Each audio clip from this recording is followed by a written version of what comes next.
John Zaffis.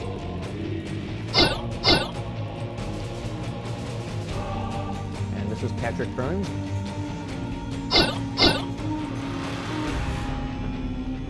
And we're coming to you from the RMS Queen Mary.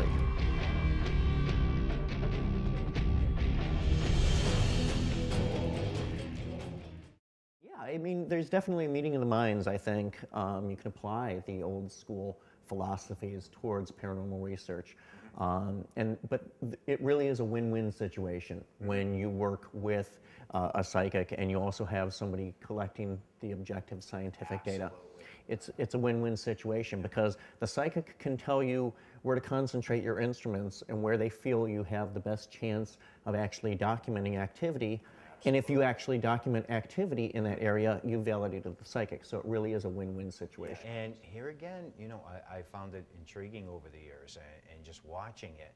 But here again, looking at a lot of that information, it's phenomenal. Sometimes it can relate. I mean, sometimes you're 50-50, sure, if that. Right. But here again, when they're in that areas and they can pick up the different energies and they are sensing different things, tying all that in, to me, it's phenomenal. Yeah. Absolutely phenomenal to be able to do today. Well, like you were talking about just a moment ago, the psychic might be tainted by their mood and what they're feeling. Having too much information going in. One of the psychics that I work with on haunting evidence, a man by the name of John J. Oliver, refers to it as front-loading. Having too much prior knowledge going into an investigation because the conscious mind will jade the subconscious mind. Absolutely. And a psychic impression, a psychic interpretation has to come completely from the subconscious.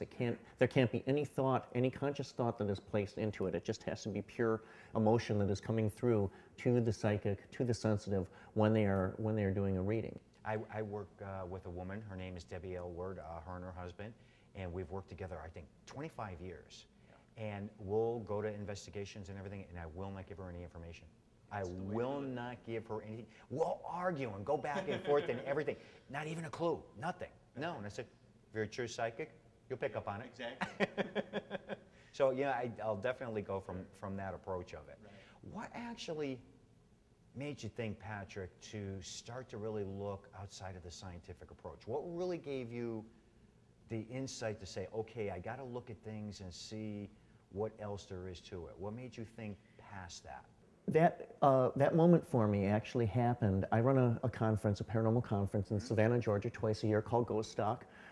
Chip Coffey who is a psychic medium based out of the Atlanta area. He was one of our first speakers at Ghost Stock 1. And his panel discussion was about the intrinsic use of psychics on paranormal investigations. And he basically went into and created a very compelling argument saying, you know, look, the psychic can tell you where to concentrate your instruments. The instruments can validate the psychic, and it becomes that win-win situation. And I started thinking, you know, he's actually got a point. 2 weeks later, I was actually cast as the paranormal investigator on Haunting Evidence, doing exactly that very thing. I've got the psychics telling me where to concentrate my instruments, and I'm actually in there. It's funny how life imitates art, or art imitates life, however you want to look at it. But Chip kind of opened my eyes in that regard and made me realize, you know, there is a legitimate use of psychics on our investigations, on what we're doing. You know, like I said, here again, I mean, we've been fortunate. I mean, all of us just know each other, you know, for a very short length of time. But in a week's time, when we were all in Colorado up at the Stanley, I think we all really got to know each other, sat down, many chats and talking about the different ways we did things and the way we looked at things. And I think all of us that week walked away looking at everybody from a different perspective. Definitely. I know I did. Well, I know it was fascinating for me to talk with not only yourself, but Rose Marilyn Guiley, those of you that have been doing this for years. I mean, I'm a baby. I'm a little puppy compared, you know, to you. You're the big dog in this field, and you've been doing this for so long. You've got so much data and so many experiences that you've amassed over the years. And you know, any paranormal investigator that is going to you know, dismiss that as making a huge mistake. You've got a huge arsenal of personal experiences in course of doing investigations over the years. And it's just fascinating to get a chance to sit and chat with you and hear about the experiences that you've had. I get to sit and talk with you guys and talk about the different things. And when we sit and we were going back and forth on different theories and different ways, and why do you think this or why do you think that? Sure. And sitting there, and we got into it. I think a lot of us walked away that week with a different perspective with investigating, and it opened up a little bit more with everybody. Oh, definitely. You know, phenomenal things like that, and I think that achieves a lot in our field. It does. It does. It's phenomenal.